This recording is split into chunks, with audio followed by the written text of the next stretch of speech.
and we are recording. So welcome guys, my name is Geronimo, I am 27 years old and I have testicular cancer.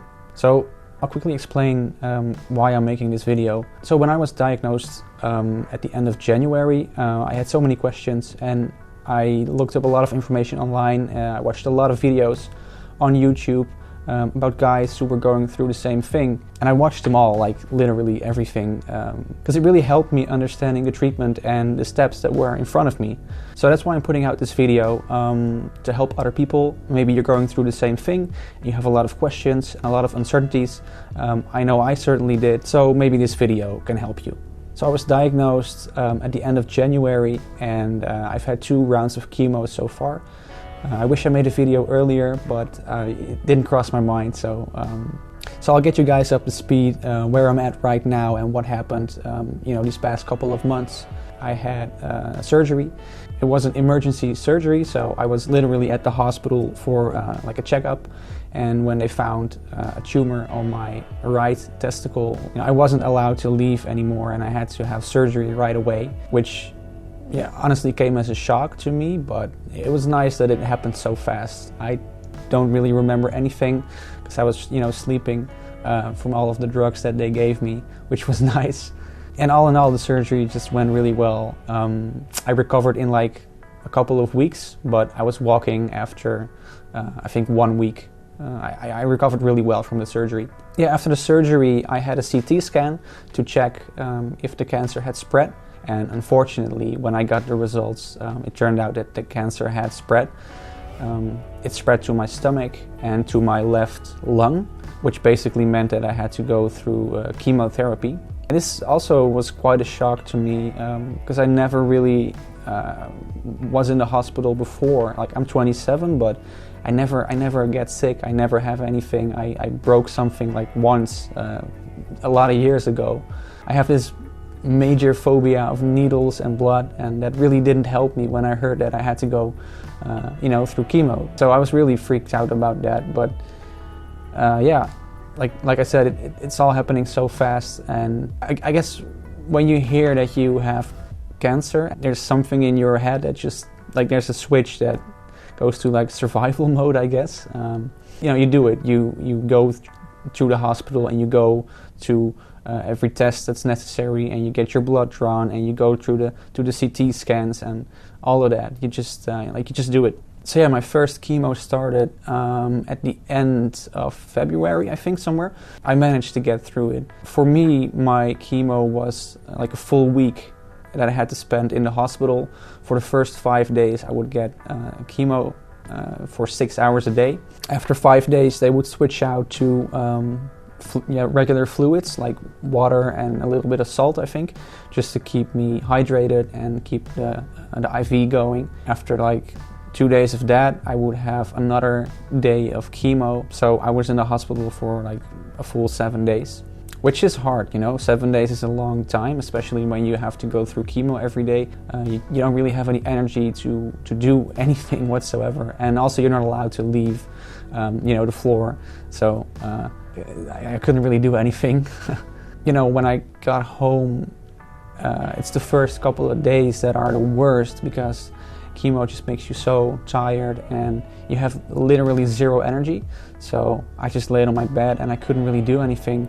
I didn't get really nauseous or specifically really sick, so I guess I'm kind of lucky with that. And like other side effects, like I said, I was really tired. I don't think I've ever been this tired in my life. The hair loss, as you can see, I'm wearing a cap right now, but the hair is gone as well. I did keep track of it, and it was 13 days after my first chemo that my hair started to fall out. At one point, I just went through my hair with my hand, and I had all these hairs in my hand, and I was like, okay, so that's it. And I just shaved it off. I also lost my appetite. I did lose a little bit of weight, not too much, because I really eat. I try to eat whenever I can, to minimize the weight loss. Another thing I noticed is that my hands are really sensitive. I can't open jars anymore. I have to ask other people to open, jars for me, which is kind of sucks, to be honest. Also buttons like this, when I button down the shirt, it really hurts my hands. They're really sensitive and they blister really easily, so I hope that goes away whenever I'm done with chemo. I also have infected veins in my left arm from all of the IVs and the chemo that's injected into them. It's quite painful. My veins are swollen and they're red. I can't really stretch my arm at this moment, but it's going to take some time to heal. I also noticed a major shift in my taste. I can't really taste salts anymore, so I just had a pizza, which is really unhealthy, I know, but I hadn't had a pizza in like a couple of months, so I really wanted a pizza. But it was so disappointing because I couldn't really taste anything. I only really taste sweets. Anything other than that, I can't taste it. So it's basically my side effects at this point. I'm sure I forgot some, but that's, I think, the major ones that I suffer from. So I just got back last week from my second treatment. My second treatment was a lot better than my first, I think, mainly because I wasn't as nervous as the first time. I simply knew what was going to happen, and the hospital just felt more familiar, as crazy as it may sound. I just felt more at ease, which really helped me get through the second treatment better. I got home last week and again I got really sick for the first couple days. I was just so tired, I couldn't do anything, I couldn't even cook for myself, which really sucked, but after a couple days I started to feel better and I feel pretty good right now. My next cycle starts in a week, so I still have a week to regain some energy and regain some of my strength. I had my blood tested yesterday and my tumor markers are back to normal at this point, which is incredible news, of course. It basically means that the chemo is at least doing something and it's not all for nothing.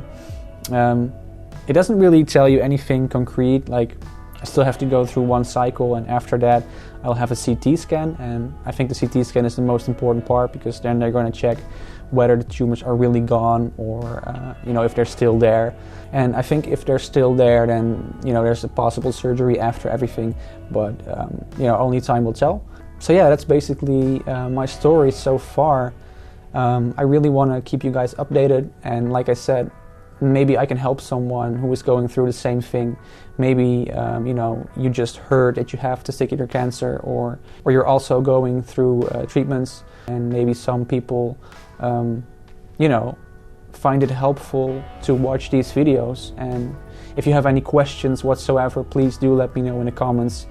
Also, this is my very first YouTube video, so if you have any feedback whatsoever, please do let me know. I will read all of the comments and take your feedback into consideration. Thank you so much for watching. I hope you enjoyed it and I was able to give you some insights in my treatment, and I will see you in the next video.